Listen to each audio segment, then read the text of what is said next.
Hello, friends. This is Miss Tara with another edition of Bedtime Stories, The Wonderful Wizard of Oz by L. Frank Baum. We are on Chapter 8, which is entitled The Deadly Poppy Field. Our little party of travelers awakened the next morning, refreshed and full of hope, and Dorothy breakfasted like a princess off peaches and plums from the trees beside the river. Behind them was the dark forest they had passed safely through, and although they suffered many discouragements, but before them was a lovely sunny country that seemed to beckon them on to the Emerald City. To be sure, the broad river now cut them off from this beautiful land, but the raft was nearly done, and after the Tin Woodman had cut a few more logs and fastened them together with wooden pins, they were ready to start. Dorothy sat down in the middle of the raft and held Toto in her arms. When the Cowardly Lion stepped upon the raft, it tipped badly, for he was big and heavy. But the Scarecrow and the Tin Woodman stood upon the other end to steady it, and they had long poles in their hand to push the raft through the water. They got along quite well at first, but when they reached the middle of the river, the swift current swept the raft downstream, farther and farther away from the road of yellow brick, and the water grew so deep that the long poles would not touch the bottom. "This is bad," said the Tin Woodman, "for if we cannot get to the land, we shall be carried into the Wicked Witch of the West, into the country of the Wicked Witch of the West, and she will enchant us and make us her slaves." "And then I should get no brains," said the Scarecrow. "And I should get no courage," said the Cowardly Lion. "And I should get no heart," said the Tin Woodman. "And I should never get back to Kansas," said Dorothy.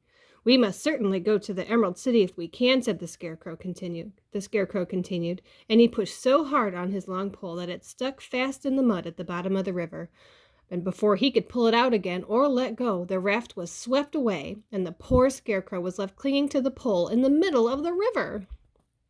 "Goodbye," he called after them, and they were very sorry to leave him indeed. The Tin Woodman began to cry, but fortunately remembered that he might rest, so he dried his tears on Dorothy's apron. Of course, this was a bad thing for the Scarecrow. "I am now worse off than when I first met Dorothy," he thought. "Then I was stuck on a pole in a cornfield where I could make believe scare the crows, at any rate. But surely there is no use for a Scarecrow stuck on a pole in the middle of a river. I'm afraid I shall never have any brains after all." Down the stream the raft floated, and the poor Scarecrow was left far behind. Then the Lion said, "Something must be done to save us. I think I can swim to the shore and pull the raft after me, if you will only hold fast to the tip of my tail." So he sprang into the water, and the Tin Woodman caught fast hold of his tail. And when the Lion began to swim with all his might toward the shore, it was hard work, although he was big, but by and by they were drawn out of the current. And then Dorothy took the Tin Woodman's long pole and helped push the raft to land. They were all tired out when they reached the shore at last and stepped off upon the pretty green grass. And they knew that the stream had carried them a long way past the road of yellow brick that led to the Emerald City. "What should we do now?" asked the Tin Woodman as the Lion lay down on the grass to let the sun dry him. "We must get back to the road in some way," said Dorothy. "The best plan will be to walk along the river bank until we come to the road again," remarked the Lion. So when they rested, Dorothy picked up her basket and they started along the grassy bank, back to the road from which the river had carried them. It was lovely country, with plenty of flowers and fruit trees and sunshine to cheer them, and they had not felt so sorry for the poor Scarecrow. They could have been very happy. Had they not felt so sorry for the Scarecrow, they could have been very happy. Then they walked along as fast as they could, Dorothy only stopping once to pick a beautiful flower, and after a time the Tin Woodman cried out, "Look!" Then they all looked at the river and saw the Scarecrow perched upon his pole in the middle of the water, looking very lonely and sad. "What can we do to save him?" asked Dorothy. The Lion and the Woodman both shook their heads, for they did not know. They sat upon the bank and gazed wistfully at the Scarecrow, until the Stork flew by, which, seeing them, stopped at the water's edge. "Who are you, and where are you going?" asked the Stork. "I am Dorothy," answered the girl, "and these are my friends, the Tin Woodman and the Cowardly Lion, and we are going to the Emerald City." "This isn't the road," said the stork, as she twisted her long neck and looked sharply at the queer party. "I know it," returned Dorothy, "but we have lost the Scarecrow, and we are wondering how we shall get him again." "Where is he?" asked the stork. "Over there in the river," answered the girl. "If he wasn't so big and heavy, I would get him for you," remarked the stork. "He isn't heavy a bit," Dorothy said eagerly, "for he is stuffed with straw, and if you will bring him back to us, we shall thank you ever and ever so much." "I will try," said the stork, "but if I find he's too heavy to carry, I shall have to drop him in the river again."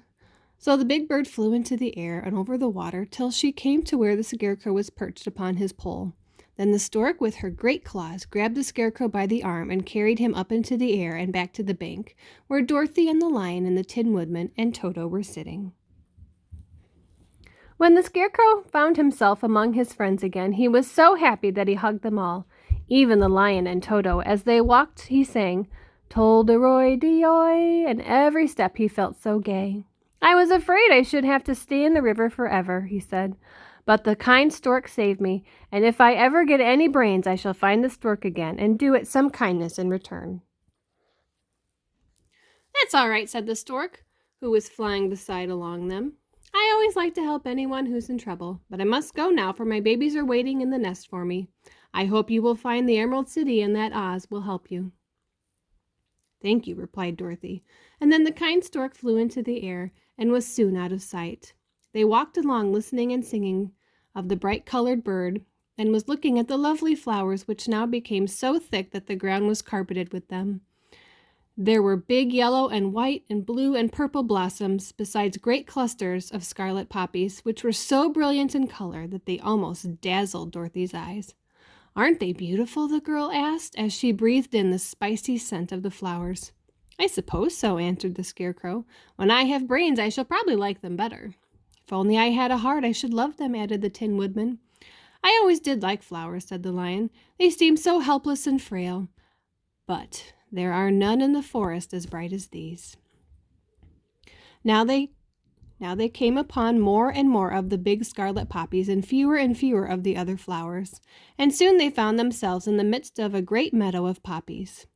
Now it is well known that when there are many of these flowers together, their odor is so powerful that anyone who breathes it falls asleep. And if the sleeper is not carried away from the scent of the flowers, he sleeps on and on forever. But Dorothy did not know this, nor could she get away from the bright red flowers that were everywhere about. So pleasantly her eyes grew heavy, and she felt she must sit down to rest to sleep. But the Tin Woodman would not let her do this. "We must hurry and get back to the road of yellow brick before dark," he said, and the Scarecrow agreed with him. So they kept walking until Dorothy could stand no longer. Her eyes closed in spite of herself, and she forgot where she was and fell among the poppies, fast asleep. "What should we do?" asked the Tin Woodman. "If we leave her here, she will die," said the Lion. "The smell of the flowers is killing us all. I can myself scarcely keep my eyes open, and the dog is asleep already." It was true. Toto had fallen down beside his little mistress, but the Scarecrow and the Tin Woodman, not being made of flesh, were not troubled by the scent of the flowers. "Run fast," said the Scarecrow to the Lion, "and get out of this deadly flower bed as soon as you can. We will bring the little girl with us, but if you should fall asleep, you are too big to be carried." So the Lion aroused himself and bounded forward as fast as he could go. In a moment he was out of sight. "Let us make a chair with our hands and carry her," said the Scarecrow. So they picked up Toto and put the dog in Dorothy's lap.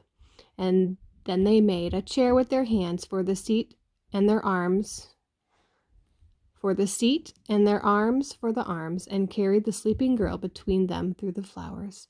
On and on they walked, and it seemed that the great carpet of deadly flowers surrounded them would never end. They followed the bend of the river, and at last came upon their friend the Lion, lying fast asleep among the poppies. The flowers had been too strong for the huge beast, and he had given up at last, fallen only a short distance from the end of the poppy bed, where the sweet grass spread in the beautiful green fields before them. "We can do nothing for him," said the Tin Woodman sadly, "for he is much too heavy to lift. We must leave him here to sleep on forever, and perhaps he will dream that he has found his courage at last." I'm sorry, said the Scarecrow. The lion was a very good comrade for one so cowardly. But let us go on. They carried the sleeping girl to a spot beside the river, far enough from the poppy field to prevent her from breathing any more of the poison of the flowers. And here they laid her gently on the soft grass and waited for the fresh breeze to waken her.